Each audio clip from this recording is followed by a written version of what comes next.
ಕೊನೆಗೂ ನನ್ನ ಮಗಳು ನನ್ನ ಕೈಗೆ ಸೇರಿದ್ಲು. ಯಾವಾಗ ನನ್ನ ಮಗಳು ನನ್ನ ಕೈ ಸೇರ್ತಾಳೋ ಅಂತ ಸಿಕ್ಕಾಪಟ್ಟೆ ಗಾಬರಿ ಆಗ್ಬಿಟ್ಟಿದ್ದೆ ನಾನಂತೂ. ನನಗಂತೂ ರೀ ಹುಚ್ಚೆ ಹಿಡ್ದಂಗೆ ಆಗ್ಬಿಟ್ಟಿತ್ತು. ನನ್ನ ಮಗಳು ಸಿಕ್ಕಿಲ್ಲ ಅಂದಿದ್ರೆ ನಿಜ ನೋಡಿ ನಾನು ಹುಚ್ಚೆ ಆಗ್ಬಿಡ್ತಿದ್ದೆ. ಒಂದೊಂದು ಕ್ಷಣನೂ ನನಗೆ ಪ್ರಾಣ ಹೋದಂಗೆ ಆಗ್ತಿತ್ತು ಗೊತ್ತಾ. ಆದರೆ ದೇವ್ರ ದೊಡ್ಡವನು ನೋಡಿ ಆದಷ್ಟು ಬೇಗ ಸಿಗಂಗೆ ಮಾಡಿಬಿಟ್ಟ. ಹೌದಮ್ಮ ಕಾವ್ಯ, ನೀನಿಲ್ದೇನೆ ನನ್ನ ಮೊಮ್ಮಗಳು ಹಾಲೇ ಕುಡ್ದಿಲ್ವಂತೆ. ಎಷ್ಟು ಸರ್ಗೋಗ್ಬಿಟ್ಟಿದ್ದಾಳೆ ನೋಡಿ 2 ದಿನಕ್ಕೆ. ಹೌದಮ್ಮ, ಸ್ವಲ್ಪ ಸರ್ಗೋಗ್ಬಿಟ್ಟಿದ್ದಾಳೆ. ಇನ್ಮೇಲೆ ಅವಳನ್ನು ಗುಂಡಾಗಿ ಮಾಡಬೇಕು, ಚೆನ್ನಾಗಿ ಆರೈಕೆ ಮಾಡಬೇಕು.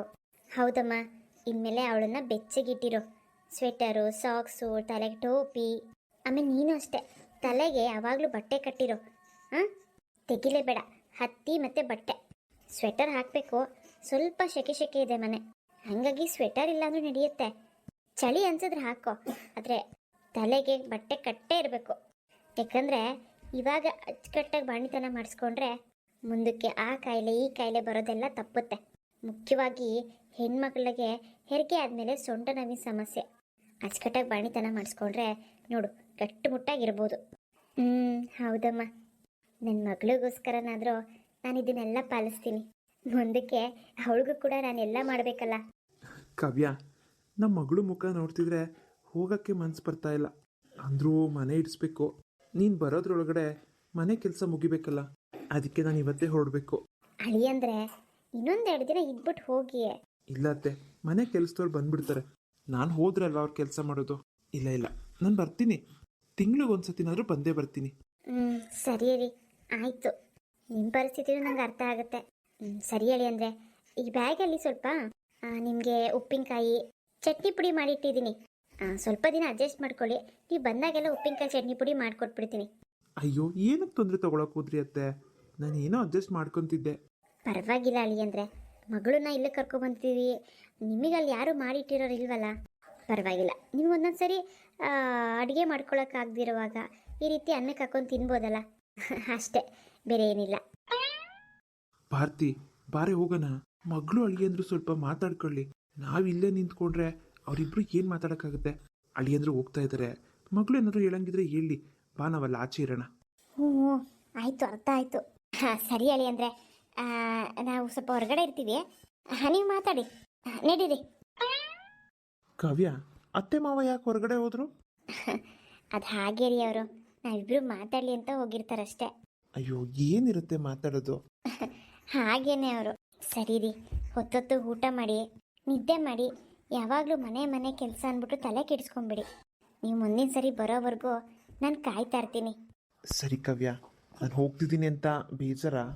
ಒಂಥರ ಬೇಜಾರು ಆಗ್ತಾಯಿದೆ, ಅದೇ ಒಂಥರ ಖುಷಿನೂ ಆಗ್ತಾಯಿದೆ. ನೀವು ಹೋಗಿ ನಮಗೋಸ್ಕರ ಮನೆ ಕಟ್ಟಿಸ್ತಾ ಇದ್ದೀರಾ.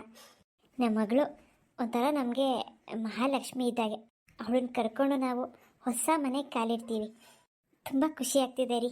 ಇಷ್ಟು ಕಷ್ಟಪಟ್ಟಿದ್ದೀರಾ ಜೀವನದಲ್ಲಿ, ಇವಾಗ ಒಂದು ಮನೆ ಅಂತ ಕಟ್ತಾ ಇದ್ದೀರಾ ನಮಗೋಸ್ಕರ. ಖುಷಿ ಆಗಲ್ವಾ ಹೇಳಿ? ಆದರೆ ನಿಮ್ಮಿಂದ ದೂರ ಇರಬೇಕಲ್ಲ ಅಂತ ಬೇಜಾರಷ್ಟೆ. ಸ್ವಲ್ಪ ದಿನ, ಸ್ವಲ್ಪ ತಿಂಗಳಲ್ವಾ, ಅಡ್ಜಸ್ಟ್ ಮಾಡ್ಕೋ ಕಾವ್ಯ. ನಾನು ತಿಂಗಳಿಗೊಂದ್ಸತಿ ಬರ್ತಾ ಇರ್ತೀನಿ. ಆಯಿತು ಬಿಡಿ, ಇನ್ನೇನು 9 ತಿಂಗಳಲ್ವಾ, ಹೆಂಗೋ ಆಗೋಗ್ಬಿಡುತ್ತೆ. ನೋಡ್ತೀನಿ, ನಾನು ಬೇಗ ಹುಷಾರಾದರೆ ಒಂದು 5-6 ತಿಂಗಳಿಗೆ ಬಂದುಬಿಡ್ತೀನಿ. ಅಂದರೆ ಅಷ್ಟರಲ್ಲಿ ಮನೆ ಕಟ್ಟೋದು ಮುಗ್ದಿದ್ರೆ. ಒಂದು 5-6 ತಿಂಗಳು ಅಂದರೆ ಡೌಟೇ. ನೋಡೋಣ ಕಾವ್ಯ, ಒಂದು 6-7 ತಿಂಗಳು ಆಗ್ಬೋದೇನೋ, ನೋಡೋಣ. ಹಂಗೂ ಬೇಗ ಮುಗಿದ್ರೆ ಬರುವಂತೆ, ಇಲ್ಲಾಂದರೆ 9 ತಿಂಗಳಿಗೆ ಬಂದರೆ ಆಯಿತು. ಆಯ್ತು ರೀ, ಸರಿ. ನಾನಂತೂ ನಿಮ್ಮನ್ನು ತುಂಬಾ ಮಿಸ್ ಮಾಡ್ಕೋತೀನಿ. ನಾನು ಅಷ್ಟೇ ಕಾವ್ಯ, ಅಲ್ಲಿ ಹೋದ್ಮೇಲೆ ನಿಂದೇ ನೆನಪು ಬರ್ತಾ ಇರುತ್ತೆ. ಸರಿ ಆಯಿತು ಬಿಡು, ನಾನೇನು ಹೊರಡ್ಲಾ? ಟೈಮ್ ಆಗುತ್ತೆ. ಆಯಿತು. ನೀನು ಹೊರಗಡೆ ಬರಬೇಡ, ಸುಮ್ಮನೆ ದೃಷ್ಟಿ ಆಗುತ್ತೆ. ನಾನು ಹೊರಡ್ತೀನಿ, ಬರ್ತೀನಿ ಮುದ್ದು ಮಗಳೇ. ಈ ನಿನ್ನ ಅಪ್ಪ ತಿಂಗಳಿಗೊಂದ್ಸತಿ ನಿನ್ನ ನೋಡೋಕ್ಕೆ ಬರ್ತಾರೆ, ನಿನಗೋಸ್ಕರ ಏನಾದರೂ ತೊಗೊಂಬರ್ತೀನಿ. ನಾನು ಮುದ್ದು ಕಂದಮ್ಮ. ಅಲ್ಲೋಡು ಕಾವ್ಯ, ಪಿಡಿ ಅಂತ ಕಣ್ಬಿಡ್ಕೊಂಡು ನೋಡ್ತಿರೋದು. ನೋಡಿದ ಮಕ್ಕೆ ನೋಡ್ತಿದ್ದೆ ನೋಡು ನನ್ನ ಕಂದಮ್ಮ. ಅಪ್ಪ ಅಂತಾರೀ, ಇವಾಗ ಹೋದ್ರೆ ಇನ್ನೊಂದು ತಿಂಗಳು ಬಿಟ್ಕೊಂಡ್ಬರ್ತೀರಲ್ಲ, ಅದಕ್ಕೆ ನಮ್ಮ ಮಗಳು ಇವಾಗಲೇ ಕಣ್ ತುಂಬಿಸ್ಕೊತಿದ್ದಾಳೆ. ಸರಿ ಕಾವ್ಯ, ನಾನಿನ್ನು ಬರ್ತೀನಿ. ಆಯ್ತು ರೀ, ಹುಷಾರು. ಯಾರೇ ನೀನು ಸುಂದರ ಚೆಲುವೆ, ಒಬ್ಬಳೆ ನಿಂತಿರುವೆ, ಹಸಿರು ಸೀರೆ ಮಲ್ಲಿಗೆ ಮುಡಿದು ಯಾರಿಗೆ ಕಾದಿರುವೆ, ಓ ಭೂಮಿಯ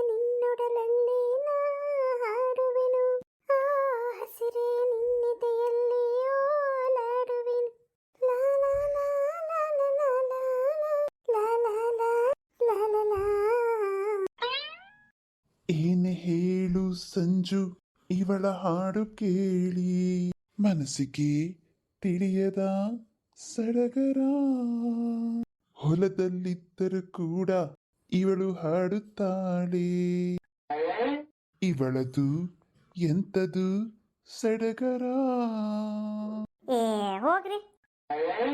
ಇಂಪಾಗಿ ಹಾಡ್ತೀಯಂತ ಹೇಳೋಕೆ ನಾ ಹೋದೆ ಯಾಕಿಂಗೆ ಓಡ್ತೀಯಲ್ಲೇ ನಾ ತಿಳಿಯದೆ ಬೆಪ್ಪದೆ ಹೀಗೇಕೆ ನೀ ಹೋದೆ ನನ್ನಾಣೆ ನನಗಿಂದು ಇದು ಹೊಸದು.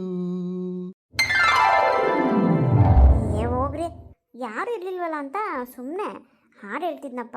ಕದ್ದು ಕೇಳಿಸ್ಕೊತೀರಾ ನೀವು? ರಮ್ಯಾ, ನಾನ್ಯಾಕೆ ಕತೆ ಕೇಳಿಸ್ಕೊಳ್ಳಿ? ಇವಾಗ ಏನು ತಪ್ಪು ಹೇಳು, ಯಾಕೆ ಕೇಳಿಸ್ಕೋಬಾರ್ದು? ನಾನು ನೋಡು ನಿನ್ನ ಜೊತೆ ಸೇರಿಸ್ಕೊಂಡು ಒಂದೆರಡು ಹಾಡು ಹೇಳೇಬಿಟ್ಟೆ ನೋಡು. ಹೋಗ್ಯಪ್ಪ, ನಾನು ಹೇಳೋದಲ್ಲ ನೀವು ಕೇಳಿಸ್ಕೋಬಾರ್ದು. ಯಾಕೆ ಯಾಕೆ ಕೇಳಿಸ್ಕೋಬಾರ್ದು?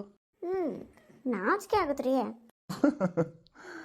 ನಾಚಿಕೆ ಅಲ್ಲ ಕಣೆ, ನಾವೇನು ಹೊಸ್ದಾಗಿ ಮದುವೆ ಆಗಿದ್ದೀವ? ಇದೆಂತ ನಾಚಿಕೆ ನಿಂದು? ಏನೋ ಒಂಥರ ನಾಚಿಕೆನಪ್ಪ.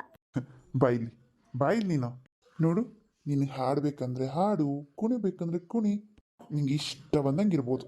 ನಿನ್ಗಿಲ್ಲಿ ಯಾರು ಆಡ್ಕೊಳ್ಳೋದು ಇಲ್ಲ, ಏನೂ ಅನ್ನೋದಿಲ್ಲ. ನಂಗೆ ಗೊತ್ತು. ಅಂದ್ರು ಏನೋ ಒಂಥರ ಮುಜುಗರ ಅಷ್ಟೆ. ಅದು ಸರಿ, ನೀವ್ಯಾಕೆ ಇಲ್ಲಿಗೆ ಬಂದ್ರೆ? ಮೇಲ್ ನೋಡು, ಎಷ್ಟೊಂದು ಮೋಡ ಆಗಿದೆ, ಮಳೆ ಬರಂಗಾಗಿದೆಯಲ್ಲ, ಅದಕ್ಕೆ ನಿನ್ನ ಕರ್ಕೊಂಡೋಗೋಣ ಅಂತ ಬಂದೆ. ಅಮ್ಮ ನಿನ್ನ ಕರ್ಕೊಬಂತ ಹೇಳಿದ್ರು, ಅದಕ್ಕೆ ಬಂದೆ ಅಷ್ಟೇ. ಹೌದಾ, ಸರಿ ಆಯ್ತು, ನಡೀರಿ ಹೋಗೋಣ.